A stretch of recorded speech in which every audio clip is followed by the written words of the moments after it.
mga kamarites, may mamarites ako sa inyo. Total mga marites naman tayo at kayo, ako lalo na, may mamarites ako sa inyo. About sa napanood ko sa Facebook, i-share ko lang sa inyo. Meron na pala ngayong kaso or pwede na palang makulong yung mga tatay na hindi nagsisustento sa mga anak. Opo, yung mga tatay na may mga anak na hindi nila sinusustentuhan, pwede na pala kayong makulong. Hindi ko po kayo tinatakot. Pero, parang gano'n na nga.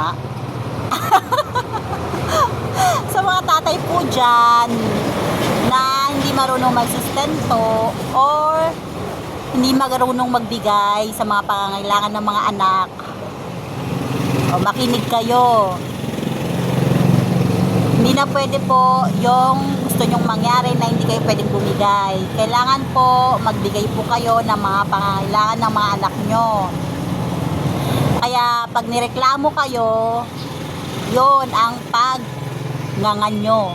Kasi pwede na kayong ireklamo ng mga nanay ng anak nyo pag hindi po kayo nagbigay ng sustento sa anak nyo o sa pag-aaral ng anak nyo, yung pangangailangan ng anak nyo everyday,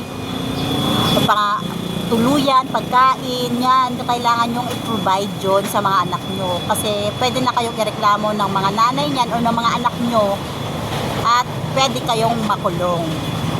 Kaya sa mga tip ko dyan, sa mga tatay or gustong maging tatay, be responsible.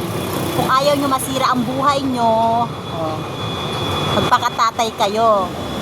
Sa mga may anak na, sa mga wala pang anak at gustong magkapamilya o maging tatay, isip-isip nyo o mag-isip-isip na kayo na may malaking responsibilidad ang pagiging isang ama at ina. Kaya mga kamarites, yun po ang aking imamarites sa inyo at namarites ko na ngayon. Salamat sa mga nanonood at manonood pa. Ingat, God bless.